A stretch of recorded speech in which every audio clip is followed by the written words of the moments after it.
Hola, soy Oski y en esta ocasión vamos a hablar un poco de historia, vamos a tratar de comprender un poco los acontecimientos más importantes que van del año 1880 al año 1916 y allí vamos a seguir explicando etapas por etapas en toda la materia de esta forma para poder llegar a todos los compañeros, a todos los compañeros, a todas las compañeras para que puedan ir comprendiendo mejor los textos, para que no se les sea tan dificultoso poder comprender estos acontecimientos y así poder llevar la materia adelante. Saben que siempre van a contar con la agrupación para poder sacarse todas las dudas, para poder comprender mejor y así poder entender y no frustrarse, que suele ser recurrente en estos casos y nosotros estamos para dar una mano siempre. En esta ocasión vamos a hablar del año 1880 al año 1916, una época argentina con muchas características, muchas particularidades y nos vamos a basar en los textos para poder comprender esta época argentina con tantas particularidades y tantos acontecimientos que formaron a la identidad nacional. Para esta época, recordemos, habíamos quedado con la presidencia fundadora, que fue una primera etapa, esta época se inaugura con la presidencia de Julio Argentino Roca en el año 1880. No solamente Julio Argentino Roca desarrolla una presidencia, sino que al mismo tiempo inaugura una generación de gobernantes, una generación de políticos, una generación de intelectuales que se van a denominar la generación del 80. Este grupo de intelectuales, este grupo político, son las familias más importantes de todo el país. Al ser las familias más importantes de todo el país, van a llevar las riendas del país de 1880 a 1916. Van a formarlo a su imagen y semejanza, van a defender sus intereses económicos y políticos a rajatabla y también no van a permitir la participación política de terceros. De hecho, el monopolio político van a radicar en estas familias más importantes. Y la generación del 80 se iba a aglutinar en un partido político particular de esta época que va a ser el Partido Autonomista Nacional, el PAN. El PAN es el único partido político que va a existir durante esta etapa. Durante la primera etapa de la década del 80 del siglo XIX, el Partido Autonomista Nacional aglutinaba a las familias más importantes de todo el país. Aglutinaba a esa aristocracia, a esa oligarquía latifundista que defendía sus intereses económico-políticos. ¿Cuál es el interés económico más importante que se defendía en la época? Y la Argentina tenía un modelo económico que se iba a basar netamente en la explotación de la tierra pampeana, la tierra pampeana húmeda o el interior del país, con la materia prima. Entonces Argentina, la forma que tuvo de meterse en el capitalismo mundial que estaban haciendo es a través de la exportación de materia prima. A través de la exportación de materia prima, Argentina se iba a meter, a introducir en el capitalismo imperialista mundial. Entonces, ¿cómo se iba a denominar esta exportación de materia prima? Y esta exportación de materia prima se iba a denominar el modelo agroexportador. El modelo agroexportador es por excelencia uno de los modelos económicos más importantes de la historia argentina porque atraviesa mucho tiempo, en donde ubicaba a la Argentina como un país funcional a la industrialización extranjera, justamente porque estábamos subordinados a los intereses económicos del imperialismo británico, en donde solamente nosotros ocupábamos el rol de brindarle materia prima y a cambio de eso nos daban materia manufacturada con valor agregado. O sea, nosotros dábamos cuero y recibíamos zapatos, ese concepto. Dejamos de lado la industrialización, dejamos de lado el crecimiento económico nacional. Solamente había crecimiento económico en los dueños de las tierras, porque eran los dueños de la exportación de materia prima y los más beneficiados por este acontecimiento económico. Obviamente, al ser un país latifundista de la época, los que iban a gobernar defendían este modelo económico, entonces Argentina estaba subordinada a los intereses británicos. Nosotros no teníamos independencia política, ni soberanía económica, y independencia política, o sea, no teníamos nada de eso, porque hacían y deshacían de nuestra política, de nuestra economía, Gran Bretaña. ¿Cómo se empezaba a explotar más la tierra de la época? En esta época, con la generación del 80, se empieza a publicitar, a hacer propaganda a gran escala a en Europa para que vengan a trabajar inmigrantes. O sea, se decía que si vos venías a la Argentina te iban a dar tu casa, tu tierra, donde vas a poder trabajar y una sarta de cosas más para que sea más explotada la tierra argentina. Entonces, para esta época se genera grandes cantidades de oleada de inmigrantes, que todos esos inmigrantes vienen a trabajar en las estancias de estas familias latifundistas, en estas familias importantes, para que allí puedan seguir acrecentando su ingreso económico. Porque mientras más exportaba, más materia prima se exportaba, más ganancias recibían las familias importantes, las familias que estaban dentro de esta generación del 80, las familias aristócratas terratenientes. Entonces, si nos ubicamos en la época, esto como un panorama, vemos que todo el monopolio político radicaba en unas pocas personas. Todo el monopolio económico radicaba en unas pocas personas. Y las decisiones económicas, políticas, las hacían estas personas, porque no tenían una posición fehaciente, una posición que diga: ustedes nos pueden seguir haciendo, o nos pueden seguir llevando adelante de esta forma la economía del país, defendiendo sus intereses nada más. No había una, se podría decir, una oposición organizada, una oposición que esté presente para poder, se podría decir, defender también los intereses de los sectores populares que eran totalmente pisoteados. Esta generación del 80 gobernaba bajo ese modelo positivista. Todos los países de la región, o sea, latinoamericanos, tenían ese concepto positivista, porque el concepto positivista habla de una paz y administración, un orden y un progreso. Si ustedes ven la bandera de Brasil, por ejemplo, dice orden y progreso, porque habla de un ordenamiento para un progreso económico. El ordenamiento venía de un ordenamiento militar, de un ordenamiento sin focos de conflicto, un ordenamiento sin sectores rebeldes. ¿Por qué? Porque si existía sectores rebeldes, que significaba que había oposición. Si existía foco de conflicto, significaba que había sectores que no estaban de acuerdo a esa forma económica. Entonces, había que destruir todo eso para generar un progreso. Entonces, como que disfrazaban la idea del progreso para poder eliminar todo tipo de oposición en la época. Entonces, todo el monopolio político, económico, de decisiones radicaban en estas familias. Así era la política de la generación del 80. ¿Qué empieza a ocurrir? Empieza a ocurrir que los sectores vinculados más a la clase media, o algunos sectores vinculados a los estudiantes y demás, empiezan a ver con malos ojos a la malversación de fondo, empiezan a ver con malos ojos a la persecución política o el fraude electoral constante que se generaba en esta época, y empiezan a oponerse de forma organizada a los intereses de estas familias más importantes. La oposición más organizada la empieza a encabezar un político argentino que se va a llamar Leandro Alem.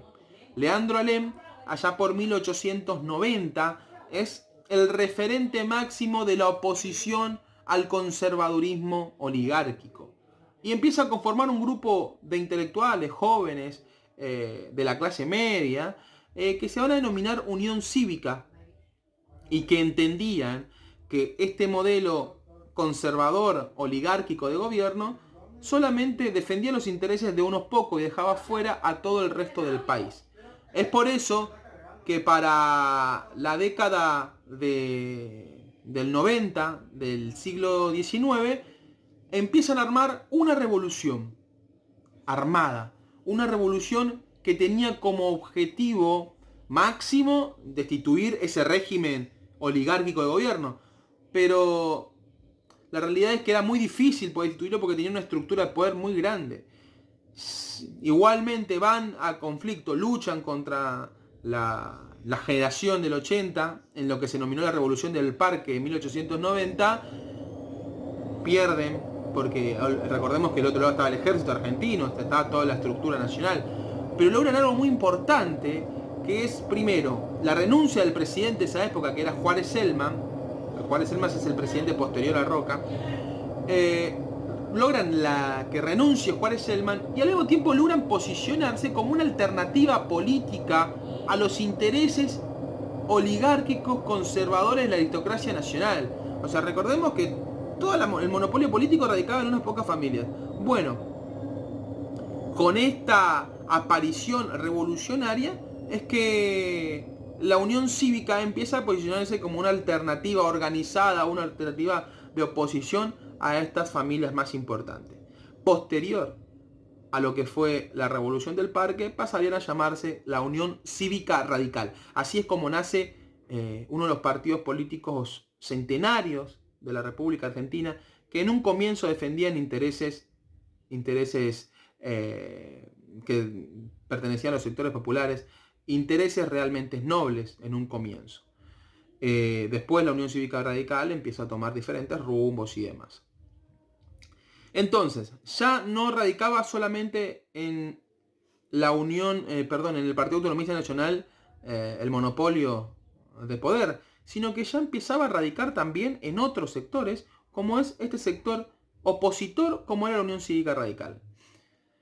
Y empieza también a aparecer otro sector que se creía que jamás despertaría.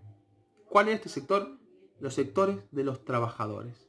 Estos sectores que venían desde Europa, estos trabajadores que habían sido incentivados por la aristocracia nacional, por esta generación del 80, creyendo que solamente venían a trabajar y que no iban a pensar y que solamente estaban sesgados porque querían solamente vivir, habían cometido un error porque no habían tenido la lectura de entender que en Europa, para mediados del siglo XIX, finalizando el siglo XIX, el pensamiento crítico hacia la política capitalista e imperialista era muy grande por parte de los sectores obreros.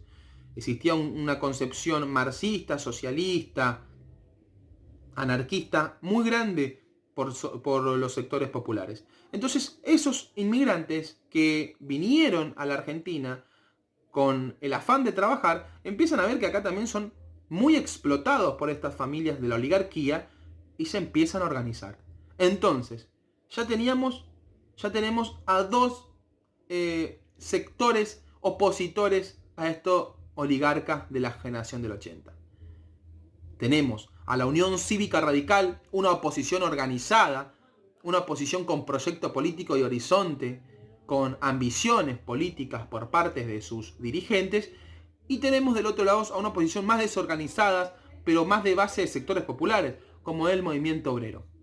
Que tenemos a los trabajadores que vienen más del socialismo, tenemos trabajadores que vienen más del anarquismo y trabajadores que se van a radicar enteramente en la fase o en la parte sindicalista. Son tres líneas obreras que empiezan a nacer a finales del siglo XIX en la Argentina. Este es el escenario. Así finaliza el siglo XIX y comienza el siglo XX. Comienza el año 1900. El monopolio político ya no tenía tanto peso, ya tenía varias falencias, ya se le empezaba a ver las hilachas y le empezaban a entrar las balas a estos sectores aristócratas. Si bien el modelo económico, como era el modelo agroexportador, seguía creciendo enormemente porque Gran Bretaña y su poder económico político mundial seguía creciendo y seguía necesitando de materia prima para poder seguir nutriéndose, los dirigentes nacionales empiezan a tener grandes falencias porque se empieza a ver que al ver una alternativa ellos también tienen que empezar a mostrar su espacio económico. A eso hay que sumarle que la Unión Cívica Radical empieza a tener adhesiones enormes. Grandes sectores empiezan a adherir a la Unión Cívica Radical porque empiezan a ver que es la alternativa real al conservadurismo, a este modelo oligárquico de gobierno. La Unión Cívica Radical tiene una pérdida muy sensible a comienzos del siglo XX, que es su máximo dirigente, Leandro Alem. Al fallecer Leandro Alem, se suicida Leandro Alem, toma las riendas del partido su sobrino Hipólito Yrigoyen. Hipólito Yrigoyen va a llevar adelante, desde comienzos del siglo XX, el horizonte político de la Unión Cívica Radical. Y con una amenaza constante a los sectores conservadores de la oligarquía, en donde le decía, si no empezaban a tomar los pedidos de la Unión Cívica Radical, en cualquier momento iban a seguir estallando focos de conflictos revolucionarios como empezaron a estallar allá por 1905 y demás, que hubo nuevamente como réplicas de esa primera gran revolución del Parque del año 1890. Entonces ya no solamente radicaba en estos sectores oligárquicos el monopolio del poder. Teníamos a una Unión Cívica Radical que crecía enormemente, que tenía un nuevo líder que era Hipólito Yrigoyen, y del otro lado teníamos a los obreros que se empezaban a organizar. Ya tenían federaciones, ya tenían organizaciones gremiales y constantemente se manifestaban en contra de esta, se podría decir, de este régimen político oligárquico. Ven cómo empieza a avanzar la historia argentina. En un comienzo, cuando empezó a gobernar Roca, en 1880, veíamos a un país enteramente subordinado a los intereses de la oligarquía. Nadie decía nada. Éramos sumisos a ese poder conservador. Fue avanzando la historia argentina y 20 años después nos encontramos en un siglo XX, en un comienzo del siglo XX, conflictuado, en donde ya no está el monopolio del poder en las manos de los oligarcas, sino que tenemos a una alternativa organizada como la Unión Cívica Radical y una alternativa desorganizada, pero que estaban haciendo y que iba a cobrar gran relevancia, como era el movimiento obrero argentino. Avanzaba y avanzaba las adhesiones hacia el partido de la Unión Cívica Radical y sin más preámbulos, para el año 1912, es que el presidente de ese entonces, Roque Sáenz Peña, decide avanzar por sobre un pedido fundamental de la Unión Cívica Radical. Este pedido fundamental de la Unión Cívica Radical era el sufragio universal. Uno de los pedidos más grandes. O sea, desde que comenzó a existir la Unión Cívica Radical, pedían que existiese un sistema de elección en donde los electores voten de forma secreta, que no estén a mano alzada, porque de ahí venían los aprietes y venía el fraude electoral y venía se podría decir, las amenazas constantes a los que iban a votar. Entonces decían, no, cada uno tiene que ser libre de votar a su candidato correspondiente. Tendría que existir una ley que avale esto y que proteja al votante a la hora de emitir su elección. Es por esto y por la gran adhesión y el crecimiento que viene teniendo la Unión Cívica Radical y por las amenazas constantes de un nuevo estallido revolucionario. A eso hay que sumarle que en Europa hay conflictos enormes y acá empiezan a temer por un posible foco de conflicto revolucionario a bolchevique y demás. Entonces dice, bueno, vamos a brindarle esta herramienta, vamos a escuchar a la Unión Cívica Radical, total, vamos a triunfar.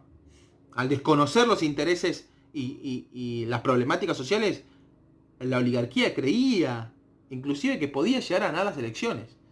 Es como el desconocimiento, estaban encerrados en sus palacios y no sabían el descontento social. Entonces, en el año 1912, el presidente Roque Sáenz Peña decreta justamente la ley de sufragio universal que lleva su nombre, la ley Sáenz Peña.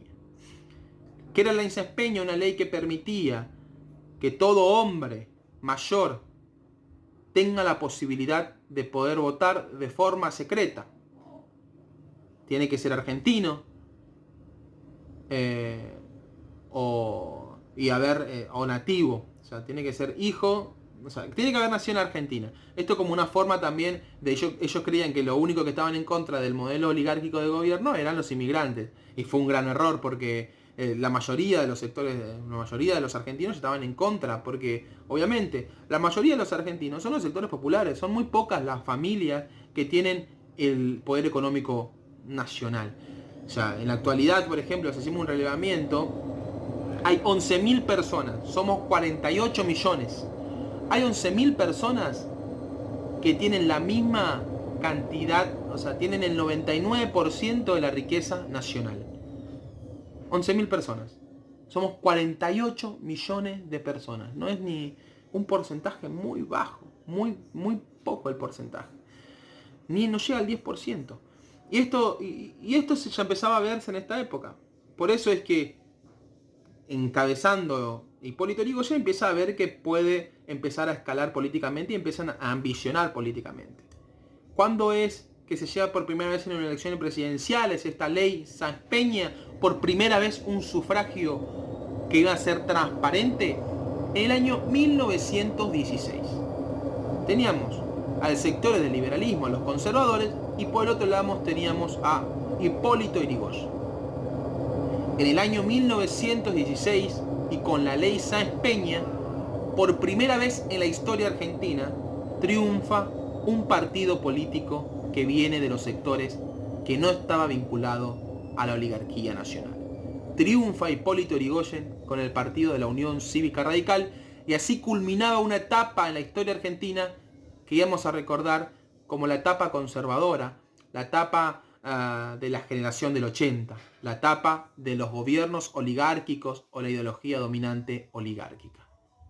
Espero haya servido y es como una introducción. En el próximo video vamos a ver los gobiernos radicales y vamos a ver lo que se denominó la década infame y cómo empieza a surgir de las entrañas del movimiento obrero el movimiento más grande de la historia política nacional, como va a ser el peronismo. Muchas gracias.